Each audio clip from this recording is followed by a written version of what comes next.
Selamat datang Mas Freddy.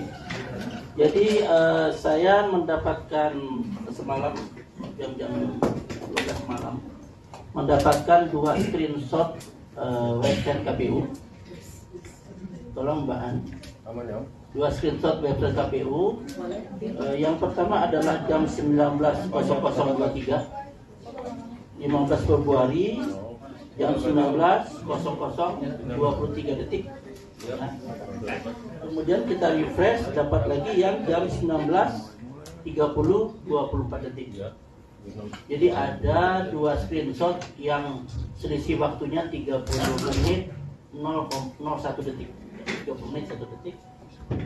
Ada semacam anomali, keanehan ya. Tolong Bang, jaganya. Biar nanti biasanya di mana biasanya kalau tabulasi itu adalah penambahan suara.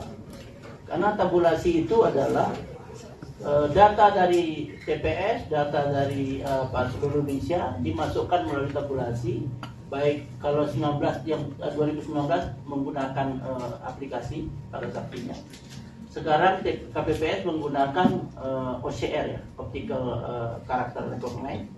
Gambar dimasukkan, kemudian aplikasi membaca gambar itu menjadi angka. Artinya ada 2 proses. Kalau yang awal secara manual angka langsung dipencet, pasangan 1 sekian, pasangan 2 sekian. Sekarang C plano hasil yang ditayang, kemudian mesin membaca C1 plano ini, C plano hasil menjadi angka.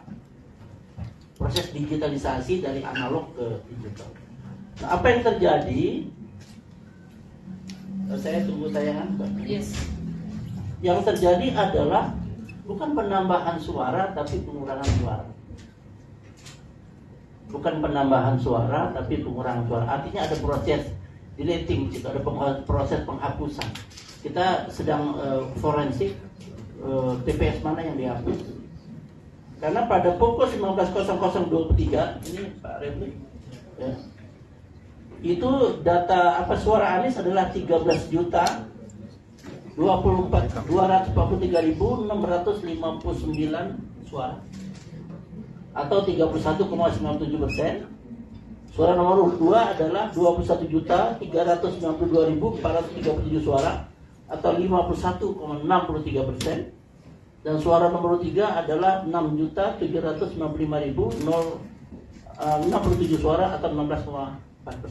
Itu pukul 19.0023. Kan harusnya semua naik, atau minimal kalau memang 0 tambahannya dia tetap.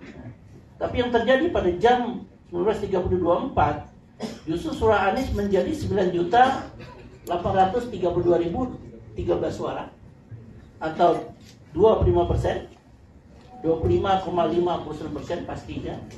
Suara 02 adalah 21.708.715 atau naik menjadi 56,51%.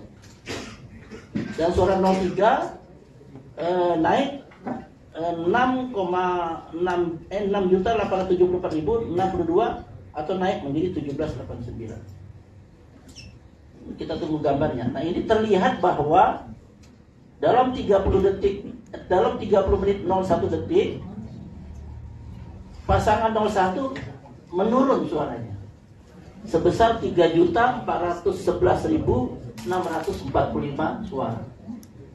Artinya ada yang dihapus, ada yang di-delete. Sedangkan suara 02 bertambah 316.278 suara. Sedangkan suara nomor 3 bertambah 78.965 suara. Ya, ini ya, ada 2 screenshot yang berbeda 30 menit 01 detik. Yang lain mengalami kenaikan walaupun tidak signifikan, tapi 01 mengalami pengurangan suara sebesar 3.411.645. Bisa nggak tuh kertas suara yang sudah dicoblos terus ditarik lagi berubah? Nah, ini sebetulnya kita tidak menuduh. Ini siapa yang menghapus ini? Apakah dilakukan oleh officer IT KPU? Atau dilakukan oleh petugas resmi KPU? Atau dilakukan pihak di luar KPU yang bisa menerobos masuk ke dalam IT itu dan kemudian melakukan perubahan? Nah, itu tentu kita membutuhkan penjelasan dari KPU, khususnya tim teknis IT KPU, dan kami bersedia bertemu untuk melakukan forensik. Kalau KPU bisa, sebaiknya memang tim IT dari ketiga paslon turun ke KPU dan kemudian KPU membuka sistemnya dan kita forensik sama-sama. Agar apa? Agar sistem IT KPU dipercaya oleh publik. Nggak ada gunanya kalau KPU tidak bisa membuktikan siapa pelaku ini. Artinya orang itu juga bisa mengurangi suara 03 atau suara 01 atau suara 02. Bisa, kalau bisa mengurangi, pasti bisa menambah. Kan nggak mungkin suara, akumulasi suara, rekapitulasi suara itu berkurang. Yang terjadi adalah bertambah. Nah, kami menghimbau KPU membuka diri untuk dilakukan audit, karena apakah sistem yang digunakan KPU itu reliable atau tidak. Karena itu lama-lama nanti terkadang KPU menyebarkan informasi bohong kepada publik kalau tidak bisa dibuktikan kebenarannya. Kira-kira itu yang temuan kami semalam jam 7 malam, dan kemudian mudah-mudahan mungkin akan terjadi lagi, akan terulang. Sekarang kami pantau dan kami sedang mencari. Kami punya kemampuan untuk melakukan forensik siapa pelakunya. Jangan-jangan orang dalam, Mas Refli. Artinya kejahatan dilakukan oleh terstruktur, ya, kalau dilakukan oleh struktur negara atau orang di luar sistem. Kira-kira begitu. Nah, silakan Mas Refli atau Mas Bambang menambahkan. Mas Refli. Oh, saya dulu. Yes. Saya harus ngenalin namanya. Iya, kawan-kawan semua, Assalamualaikum warahmatullahi wabarakatuh. Tentu kita ingin menegakkan pemilu yang jujur dan adil, ya. Dan ada orang bilang takut sekali sih dicurangi, malah saya balik, loh, takut sekali suka pemilu jujur dan adil. Ya, lucu kan jadinya, ya kan? Masa ada yang takut dengan pemilu yang jujur dan adil? Nah, itu satu poin. Poin yang kedua, memang banyak temuan yang aneh-aneh. Bahkan saya semalam itu, ya, walaupun saya tidak sebutkan namanya, tetapi kan tentu praduga bersalah dulu, ya. Ada bertemu dengan seorang anggota KPPS misalnya, dan dia membuka Sirekap pada pukul 1 lebih 13 ya, sebelum penghitungan suara ofisial yang dimulai pada pukul 14, ya kan, di waktu Indonesia bagian barat. Dan betapa kagetnya dia menemui fakta bahwa itu sudah terisi banyak sekali. Dia menyebut ribuan TPS, dia menyebut juga dia lihat di 4 provinsi terisi. How come? Kok bisa begitu? Karena itu agak ngeri-ngeri sedap juga, ya.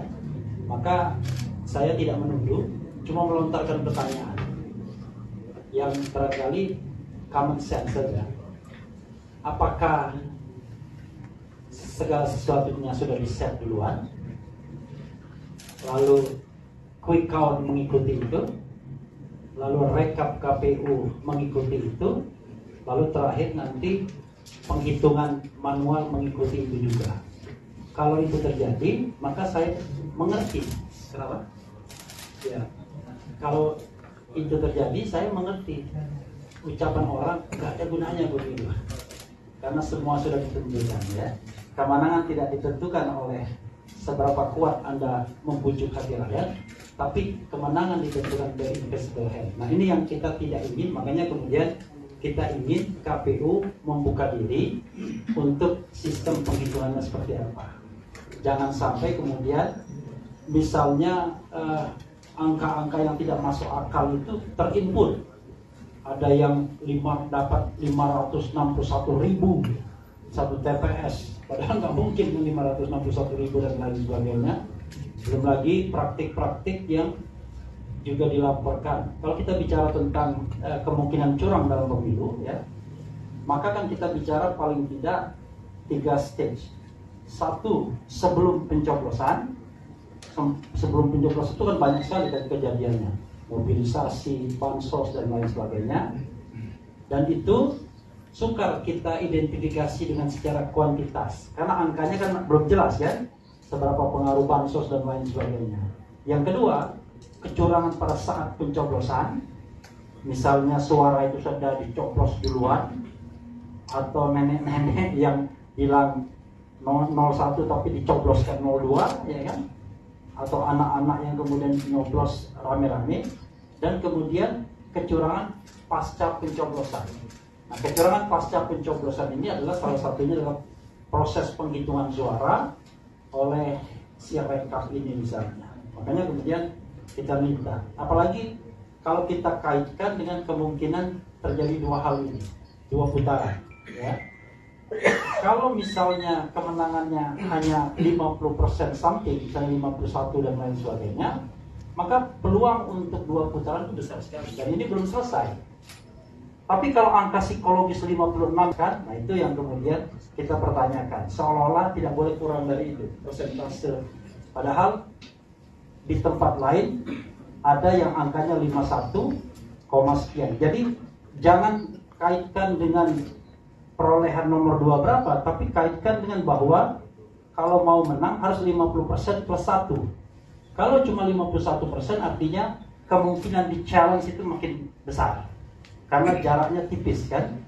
Itu yang kita harus pahami juga. Dan terakhir ya, kawan-kawan semua, bukan tidak mungkin kalau kecurangan dilakukan secara terstruktur, sistematis dan masif, itu tidak hanya 2 putaran, tapi bisa juga kemudian mereka yang melakukan itu didiskualifikasi. Karena itulah hukumnya. Saya tidak nakut-nakuti, itulah hukumnya. Yang penting kita sama-sama bisa membuktikan dan kita bisa sama-sama mewujudkan pemilu yang jujur dan adil.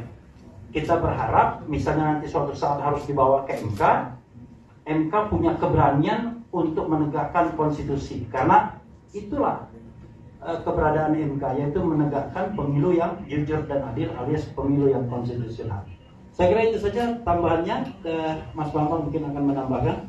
Al-Mukarram Bambang Jayanta. Wassalamualaikum warahmatullahi wabarakatuh. Tadi di sana yang ini ya, kpu.go.id sekarang.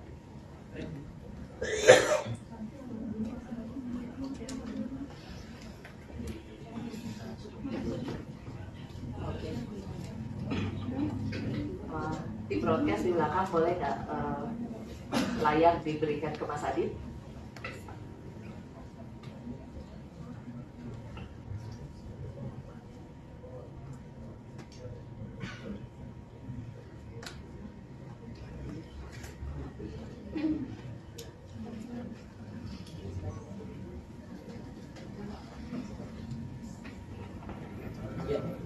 Teman-teman sambil menunggu ini, kami menjelaskan bahwa kami punya tabulasi nasional yang untuk internal, punya tabulasi nasional untuk internal, yang setiap hari data dari saksi kami masuk.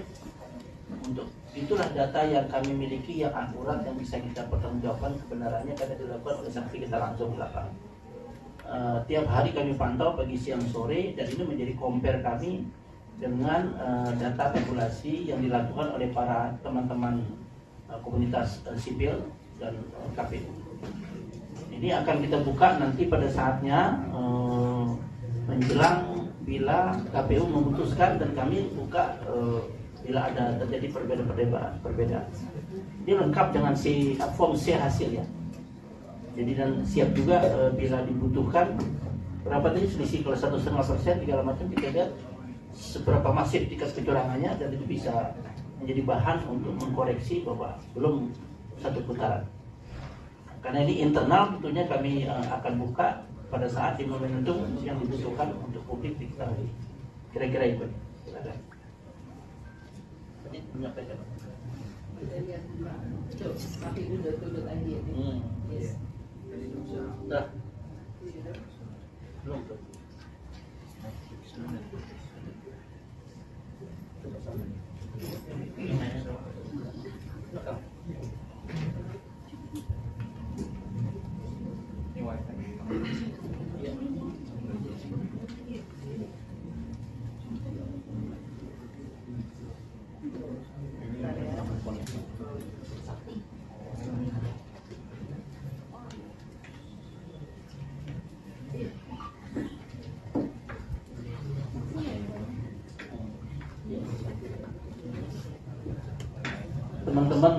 bisa juga membantu ya, buka kawal pemilu yang milik KPU setiap 1 jam difoto, setiap 1 jam foto. Ya kita tidak berprasangka, itu untuk simpan aja. Kenaikan kalau ada perubahan penurunan kan ini juga nggak sengaja sebenarnya. Jadi kita buka sebelum Isya, mereka foto, screenshot, terus mereka sholat Isya, gitu loh. 30 menit kemudian kembali ke rumah, komputernya masih hidup, ternyata berubah. Kemudian mereka screenshot pulang. Memang orang kita yang bukan dapat kiriman dari orang, tapi memang tim kita yang men-screenshot ini, yang sebetulnya tanpa disengaja, menemukan tanpa disengaja.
Ini website KPU. Ini website KPU ya. Semalam yang 19.00 51,5, 19.30 56, mirip-mirip Quickcon lah ya. Ini berapa Mas Adit? 50 yang masuk. Enggak, ini data 02. 57%. 57%. Bayangin tuh, mereka setengah jam naik dari 51 ke 56, naik 5%. Hanya setengah jam, 30 menit 1 detik. Ini dari jam 19.31, ini jam hari ini jam berapa? Jam 15:10, berapa jam itu? Hanya naik 1%. Artinya kemarin itu memang anomali, memang sesuatu ketidaknormalan yang kita mesti cari apa penyebabnya. Bisa di zoom kan biar lebih besar. Nanti lama-lama kuenya lonjong nih. Sekarang masih kue lama-lama kuenya lonjong.